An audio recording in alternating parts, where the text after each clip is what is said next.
Salam hər birinizə. Bu gün dim test toplusundan bir nömrəli isbat məsələsinə baxırıq. İsbat edin ki, x plus n vuruğu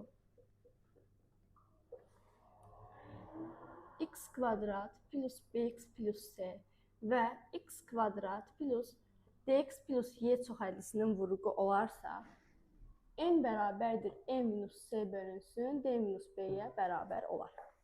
Bu çoxhədləri vuruqlarına ayırsaq, x plus n və x plus t vuruqlarına, digəri isə x plus n və x plus z vuruqlarının hasilinə bərabər olar. Hər ikisi üçün kök x1 bərabərdir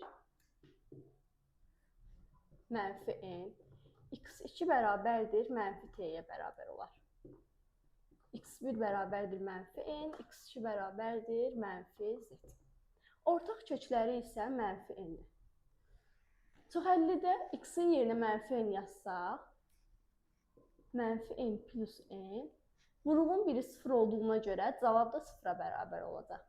Eyni zamanda bu çoxhədli üçün də n-in yerinə mənfi n yazsam, çoxhədlinin cavabı 0-a bərabər olar. Gətirib yerinə qoysaq, mənfi n-in kvadratı plus b vurulsun mənfi n plus c bərabərdir 0-a. Digərində isə mənfi n-in kvadratı plus d vurulsun mənfi n plus e bərabərdir 0-a. N-in kvadratı çıxılsın bn plus c bərabərdir 0-a. N-in kvadratı minus dn plus e bərabərdir 0-a. İkisi də 0-a bərabər olduğu üçün bu bərabərlikləri, bu ifadələri bir-birinə bərabər edə bilərəm.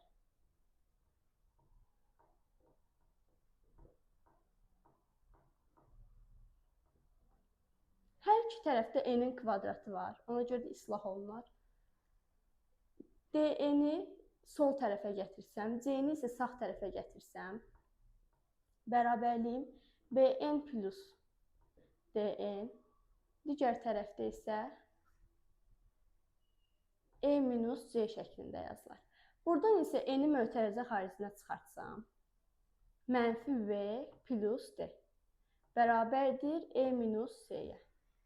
Bu ifadədən n-i tapsam, e minus c-ni bölərik d minus b-yə.